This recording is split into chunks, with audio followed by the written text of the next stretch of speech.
If this is your very first time ever attending a scientific conference, or specifically ABRCMS, let me hear you make a little bit of noise.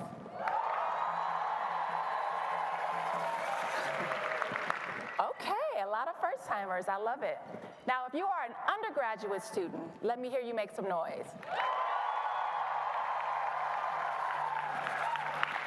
Fantastic. So this is me at my very first conference, my very first ABRCMS, back in 2001, 24 years ago. I was a third-year student at Clark Atlanta University. And fortunately, we had the conference at the Disney Conference Resort, which is why I have pictures with Minnie and Goofy here, so lucky us. At this time, it was a time in my life where I was very excited about my future. I didn't know exactly what I would end up doing, but I had a sense that it would involve science, and the future at that time felt like a world that was just full of possibilities. Oh, and I forgot to share. It was such a momentous occasion for me. I actually saved, I still to this day have my original badge from that conference, so that's how important that was for me. And so let's fast forward to today, 24 years later, and how different the world is now. This is one of the most consequential turning points in human history that many call the Fourth Industrial Revolution. Now, unlike all the revolutions that preceded it, which were defined by a single advancement in technology like steam, electricity, computing, 4IR is defined by a convergence of technologies. Of course, we have artificial intelligence, biotech, robotics, 3D printing, quantum computing, Internet of Things. So many things are coming together to not only reshape the way that we do research and science, but reshape every facet of the human experience. So this is an exciting time to be alive, but admittedly, it's also a little disorienting and maybe even a little scary, and especially for some of you, especially as you are navigating your careers during this very pivotal moment that we're in. But here's some assurance that I want to give you if you're a little worried about what the future might look like for you as a scientist. There's a skill that you have that you use already that will serve you no matter what happens in the world. And this skill is called futures thinking. This is this ability to imagine and prepare for multiple possible futures. And you do this all the time, every time you have an experiment where you develop a hypothesis and then you test it out because you have different versions of the future that you're testing for. So beyond what you do in the lab, you can also apply futures thinking to your careers as well as your personal lives.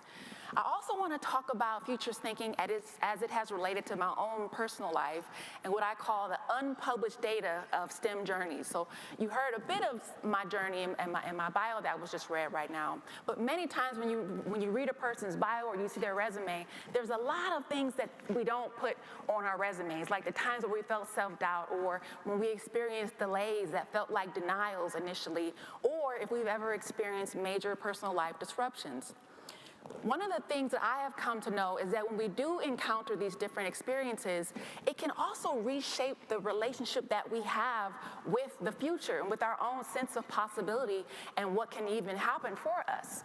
I define it in 3 different ways. It can cause that relationship to either collapse, compress, or combust. And we'll talk a little bit more about this later. So let's dig in a little bit more. What does it mean to have a relationship with the future?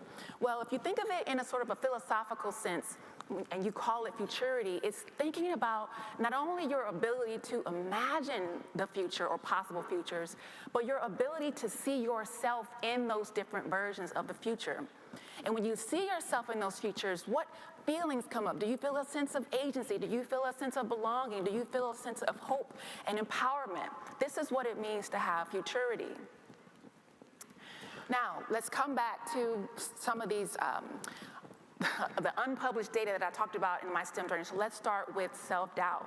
Now, I experienced self-doubt very early on in my career, and the experience with that, I had a sense of loss of futurity, where my sense of the future just completely collapsed. And psychologists define this as sort of a shattered fundamental assumptions theory where everything that you thought was true about yourself and about what was possible just kind of goes away and disappears. And this happened to me actually when I was making this transition from the illustrious Clark Atlanta University to my PhD program at Harvard. Now, this transition to Harvard was very difficult for a number of reasons. I was navigating both a culture shock. I was leaving Atlanta, going to New England.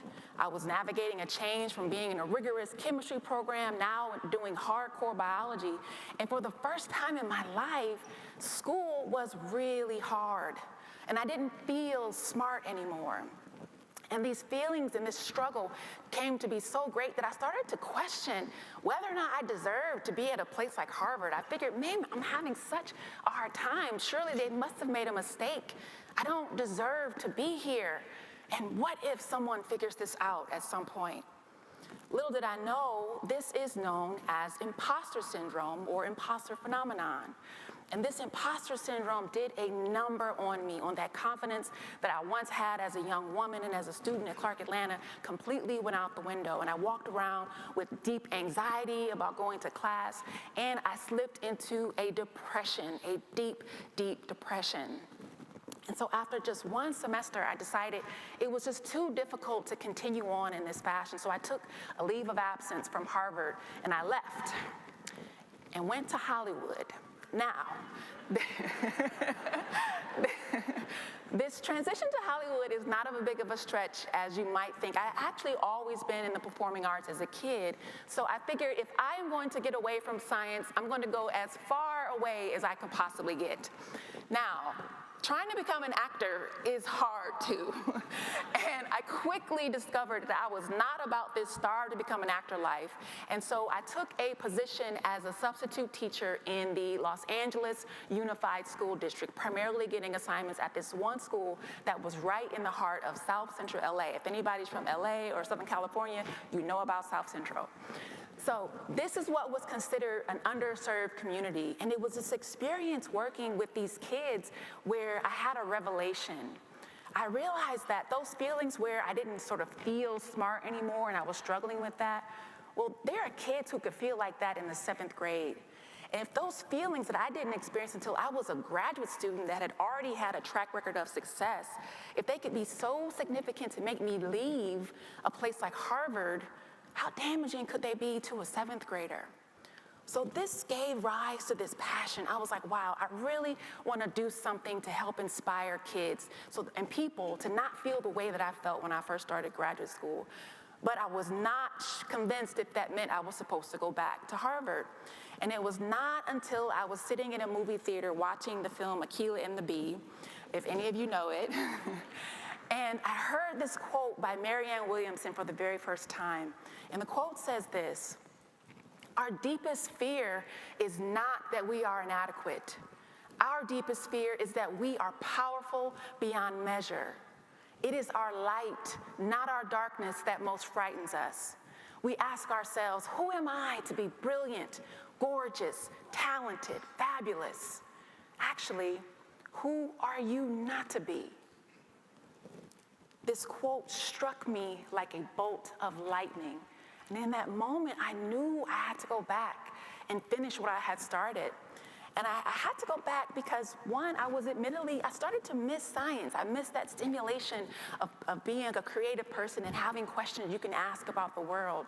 But I also decided to go back because I had an idea that I wanted to become a role model. I wanted to be someone, or I wanted someone to see me someday as a Black woman who has a PhD from Harvard and is like, wow, she did it.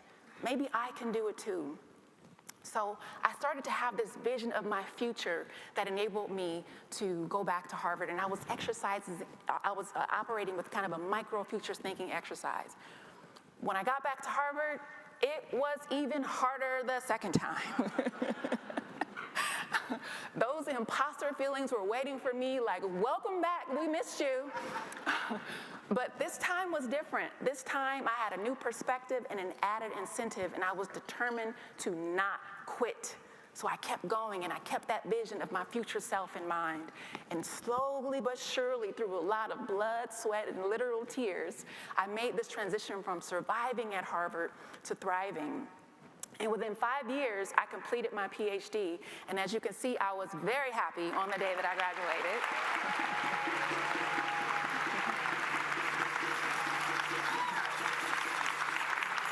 Thank you so much. So this was a really big moment for me, also because I had a chance to be selected as a commencement marshal to lead the procession of students in recognition of work that I had done as a student leader at Harvard. So let's move on to the next set of sort of unpublished data that I mentioned earlier, when we experience delays that sometimes feel like denials.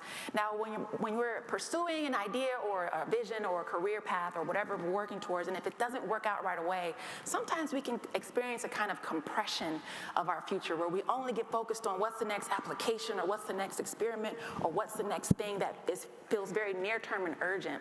And so for me, this came after I had completed my PhD, and I had decided that I wanted to pursue a career in science policy, in large part thanks to working with a fantastic career counselor who helped me land on science policy as a great option. So once I had that idea, I'm like, that is it. Yes, I can see it. This is what I'm going to do.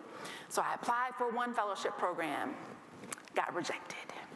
I applied for a second program, wasn't even selected for an interview or didn't make it past the first phase.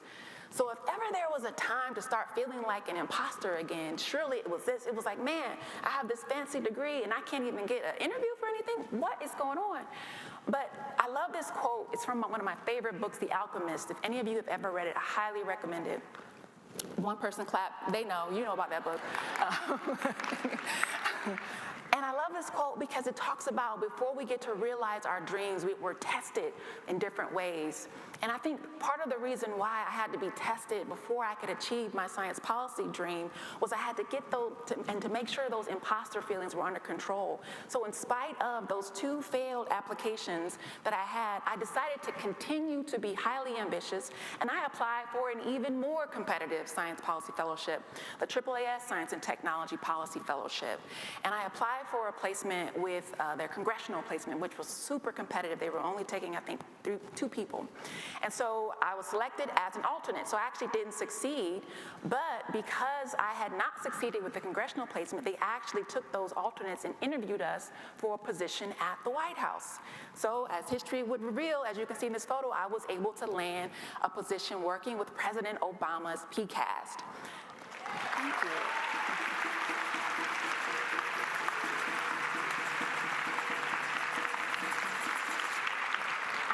Tell this story because I go back to, remember, I failed technically 3.5 times before I succeeded with this placement. And so I want to remind you that sometimes when you go for something and it doesn't work out the first time, delays can be divine sometimes. It's not just that it's not denial, but it's a divine delay. Because if I had perhaps gotten those first fellowships, I'm almost certain I would have never been able to go to the White House. So if you have something that you're convinced you're meant to do, don't take that first failed application as a sign that you're not meant to do it. One of the things that I also like to say is I don't apply for anything anymore. I seek alignment. If I go for something and I don't get selected, that means I'm not aligned with that opportunity, and the right one will come. So know that you never get rejected. You wait for the alignment to come.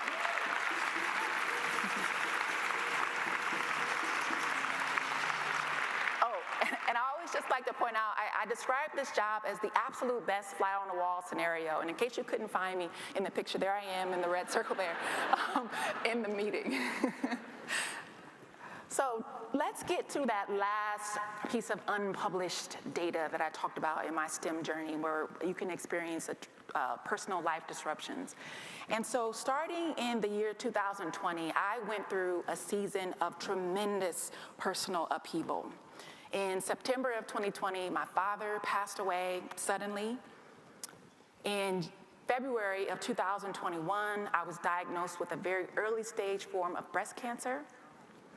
And in January of 2023, I was crossing the street the day after New Year's Day, and I was hit by a car. I sustained multiple injuries, but the most significant injury was my jaw was broken. The only bone that broke in my body was my jaw. And this was a really challenging season for me. But what's interesting is, unlike those previous disruptions, and admittedly, when I lost my father, I experienced a collapse of futurity. When I got the cancer diagnosis, there was compression. But getting hit by a car wound up creating a combustion reaction with my future. And combustion in the sense of, if we think about kind of the basics of what combustion is, when a substance can rapidly react with oxygen and create heat and light, so you give off something new. When I was in this accident, it made me feel like, wow, I'm still on this earth. People get hit by cars every day and don't necessarily get to live to tell about it. And so there must be something important that I'm left on this earth to still do. And so my job now is to figure out, what is this thing that I'm here to do? And so this is what psychologists call post-traumatic growth. And so after this accident, I had this sort of renewed sense of meaning. I had sort of a creative breakthrough in imagining, okay, what is this idea? What is this new purpose that I'm meant to pursue? And I also had a sense of agency. And a bit of the neuroscience of this was, again, this kind of futures thinking exercise during this profound season of disruption is, when you approach a situation like this where there's uncertainty and you don't really kind of know what will happen, when you approach it with mindfulness and curiosity, this actually activates what's called the seeking system in our brains. And this system is responsible for learning, for exploration, and for meaning making. And so by engaging with this time in my life through this, and by activating my seeking system, I was able to override that sort of traditional fear-based reactive response that is natural when we are faced with uncertainty, because our brains interpret uncertainty as a threat. And instead, I was able to move with greater imagination and a sense of agency. And so I want to pause for a second to give us all a chance to test our own relationships with the future. And so I want to do what I'm calling a quick futurity test. So this is completely anonymous. You can access it via the QR code. I encourage you all, it's just 3 questions we're going to go through. Feel free to be honest with this answer. Only you will know what you select, so feel free to be honest with your answers. And I'm going to give everyone a second while we pull up the results page, which should also show the QR code until I get it started. So let's see, I'm pulling it up. Okay, I'll give everybody a couple seconds. Anybody still need time accessing the code? Raise your hand. Okay, a couple people, we'll keep waiting. So the point of this is to, again, just give us a chance to be reflective. Oh, I'm sorry. Oh, I have to start. Yeah, I'm waiting for everyone to, yes, thank you for being so eager to get going. He's like, okay, can you get this show on the road? It says start the poll. I was giving everyone a chance. So if we could pull up the results page, it should show the QR code. And then, does everybody there, anybody else need another minute? I think we're all there. So I'm gonna go ahead and get it started. Okay, did it start? Let's see. Did it start? Are you seeing the question? Okay, good. Okay, so we should be able to, perfect, there it is. Okay, so this very first question, how would you describe your sense of the future right now? Okay, so we're seeing a lot of compression, a lot of people feeling things are kind of very near term, a lot of collapse. So thank you all for being honest about that. A lot of collapse, and as well, combustion. So there's a lot of people who feel like the future right now is very open and ripe with possibilities. So lots of great responses. I'll give another couple seconds as I see we're all still voting before we move on to the next question. Okay, I think we're at a good space, so let's keep moving. Okay, let's go to the next question. When you think about your future work or life, what emotion best describes your feeling? Bless you, someone sneezed. Do you feel hopeful? Do you feel curious? Do you feel overwhelmed, anxious, disconnected, inspired? I see a lot of kind of chatter happening, so we're feeling engaged with this question.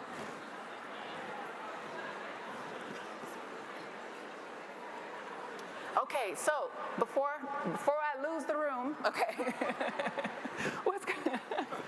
Okay, so this is interesting. I'll be honest, when I designed these questions, I had no idea what you all would say. So this was really illuminating for me that among the top choices that's coming up is anxious. And I think that is, again, really reflective of this time we're in. I mentioned we're in the 4th Industrial Revolution. AI is changing everything. So thank you all for being honest about that. All right, now let's keep moving to the next question and final question.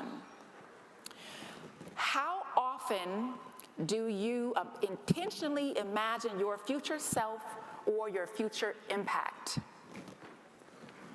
Okay, good. I love this response. So a lot of frequent people do it frequently, some occasionally, rarely.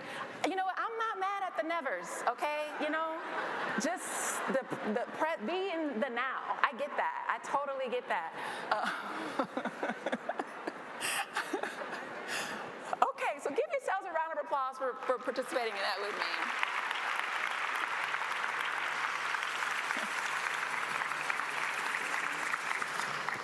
Okay, so I really wanted to take a moment to give some encouragement, especially for the people who might be in this space of feeling anxious about the future or feeling like your relationship with the future has completely collapsed, like you just really can't even imagine beyond tomorrow. And I want to give you a little bit of encouragement. So if I go back to 5 years ago when I mentioned when I first lost my father, I was in this space of collapse. I was deeply in grief.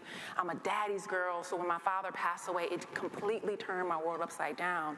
And it was about a month after his transition, a colleague of mine sent an article from a series we were working on. So I was able to serve as science consultant on the series Ada Twist Scientist. Does anybody know the show Ada Twist? If you have little ones, you might know it.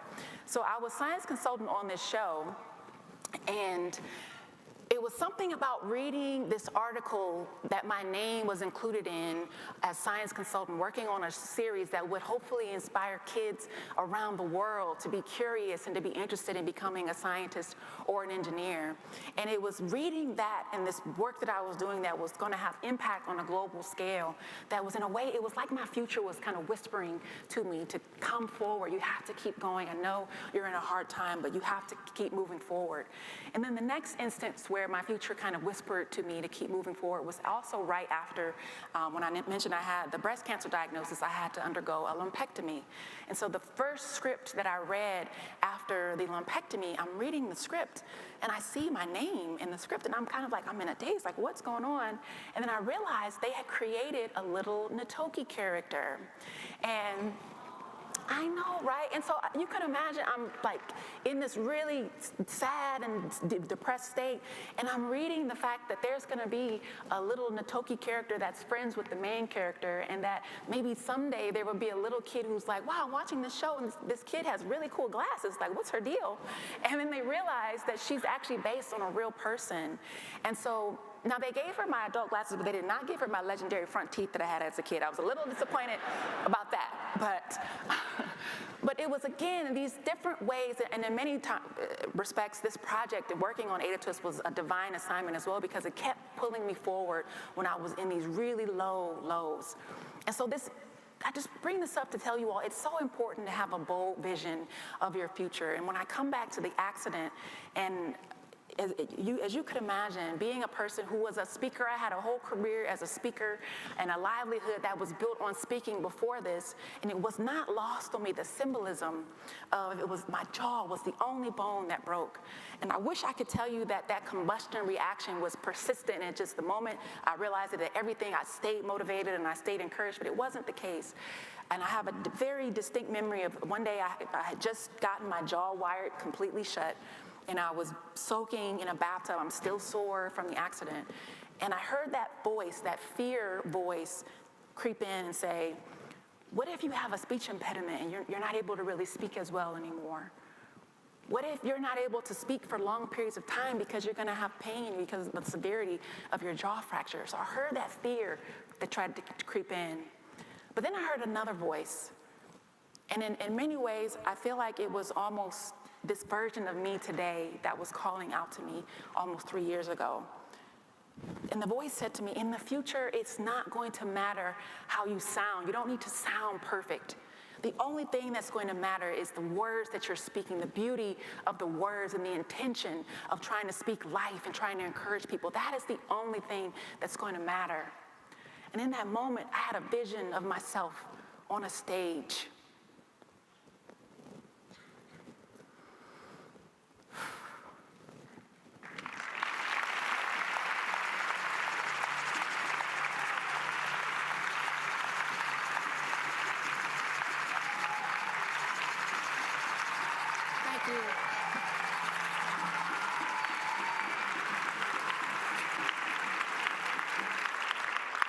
a vision of myself doing the very thing that I'm doing right now when I had no evidence to support it.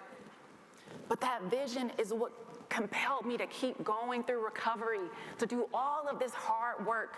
I had a bold vision, and that is the power of when you have a bold vision of your future. It literally can beckon you to come forward, bring this to become a reality. So based upon my own sort of Phoenix rising journey, I created something called Futures ALCHEMY, which is a method that anyone can use, whether you are a student, a professor, an administrator, wherever you are in your career. You can apply Futures ALCHEMY by having a bold vision of the future that will enable you to convert challenges of today into inspiring new possibilities. And there are 7 components of Futures ALCHEMY, and the gist of this framework is to help you all be able to build what I call adaptive advantage. So that means that no matter what happens in the world, you will be able to always be in a space of learning, of evolving, and making progress. So let's walk through really quickly what each of these letters represents. A is for anticipate. The world is changing, as we all know, but you all are also, most of you are students, so anticipate your next stage of your journey. As I mentioned, I met with a career counselor, and it was that meeting that helped me get even more focused to finish up grad school. So envision and anticipate what's coming next so that you can start preparing for the next stage of your journey. Listen for that unspoken emotional data. If you are someone that might be struggling with imposter feelings like I did, listen for that voice and be able to separate yourself from it so that you can release limiting beliefs that don't serve you. But also listen for things around you that excite you. One of the things I can tell you that has helped shape my current career is I was in a session on STEM education and building out the pipeline, and someone posed this question: how do we prepare kids for jobs that don't exist yet? And I was like, whoa, what a cool question. And it has sparked this entire new journey for me into this futures thinking space. And so not only listen for things that you need to release internally, but listen for things around you that excite you. Curate. Now, here's the next step. Gather information, get a mentor, do informational interviews, get all the information that you can so that even if you don't know exactly what it is that you want to do, you start building an ecosystem to incubate this idea even before it's fully formed. So curate. H, home. So once you have all that information, now you begin to refine your direction with resonance. Think about your values, think about your passions, think about what you're good at, but also think about areas that you might want to grow in. Don't feel limited by skills that you don't have just yet. Refine your direction with resonance. Envision. This is one of my favorite steps. Now here is where you get that vision. This is for my people who are the never envision their future people. Start to get a vision of your future, because I encourage you to see it as a tool you can use to help you get through difficult times. Envision the future self. Envision the future impact that you want to have. And then M, manifest. You have to take action, but don't overwhelm yourself. I think you have to do something big and lofty. In fact, if you start small, you're actually probably more likely to be consistent and have some success. So start small, but be intentional. But the most important thing is do something. Just do it. Just do it. And then lastly, yield. This is another really critical step. Yield in the sense of let go of success having to look only one way. Let go of the idea that if you don't get it the first time, well, it must mean it's not for me. But also yield in the sense of, if any chemists here in the room, you yield as in look at the results of all of your actions. If you're doing a lot of efforts and it's not really giving you much return on that investment, then think about the ways that you might be able to iterate and adapt. It doesn't mean you're giving up. It means that you're adapting to what the information that you're getting from all your efforts. And so here's what I want to leave you with. I go back 24 years ago, I was sitting in a room, probably not as big as this one, but with a similar intention as the room we're in here today. And I had no idea what the future held for me, but I wouldn't change a thing about what's happened in my journey. It's been a hard one, but I've had some of the most beautiful highs that have also contrasted these tremendous lows. And I want to encourage you all to remember a few things. You matter. You are not defined, your worth is not defined by your grades, by the degrees that you will attain, or even by the fancy job titles that you have. Those things are just tools that you can use. And I encourage you to resist that temptation to define your worth by things outside of yourself, because that's how you set yourself up for things like imposter feelings, when you don't feel like you are fitting in or you're being validated by something outside of yourself. Know that you matter because you exist. Next, you will be okay, especially for the folks who indicated they had anxiety right now. It's totally understandable. But I want you to repeat something to yourself when you feel that anxiety creeping in. I want you to tell yourself, I'm going to be okay. But then I want you to also take a step toward making that a reality. If you're struggling with your mental health or your personal well-being, I'm a proponent of you go speak to a therapist, talk to a friend, never suffer alone in silence. So be proactive in supporting your well-being. You will never be able to give the bounty of gifts that you have to this world if you are not well, if you're not in your optimal state. So prioritize your well-being, but also focus your creativity on solutions. Many times we like to worry, we like to spin our minds up, oh my God, this is gonna happen. It's not a good use of your brilliant minds to focus on worrying. So when you do have things that are problems, focus instead on solutions. And then lastly, know that you will always win. And the reason you will always win is because the only person that you will ever be in competition with is yourself. You should only ever compete with the old version of you. If you could look at where you are today versus a month, 6 months, a year, 2 years ago, and if you see any progress, that is what success is. Resist this temptation to compare yourself against someone else's metrics for success. You get to define what success is. And so I want to encourage you all, dream as big as you can possibly dream. And then stretch your imagination a little further, even beyond that. Because when you have a vision, a powerful vision and a bold vision of a possible future for yourself or an impact that you want to have, that can be something that can help sustain you through the inevitable factors of what life will bring when we encounter setbacks, when we encounter difficulties. The future does not happen to us. We all have the ability to shape what the future becomes. And I truly cannot wait to see what futures you all dare to imagine into existence. Thank you.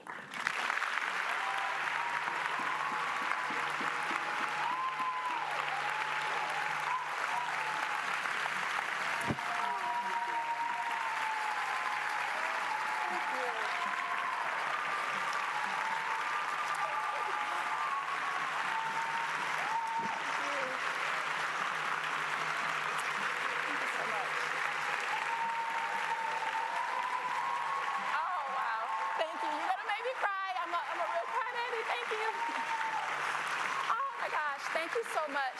So I was going to ask, don't sit just yet. I always like to do a selfie video with my audience. So can we do a selfie video really quick? Okay. Okay, so I'm here. Am I filming? And actually, I have to be honest. Everybody wave to the camera.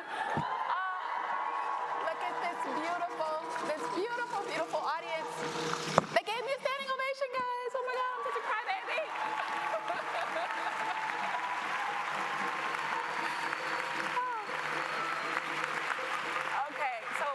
On the count of 3, I want us all to yell ABRCMS. Did we say ABRCMS or CAMS? I say crumbs, but CAMS, I know it's debatable. ABRCMS on 3, okay? And I'm gonna swing the camera this way. On the count of 3, 1, 2, 3. ABRCMS! Thank you so much, you've been beautiful.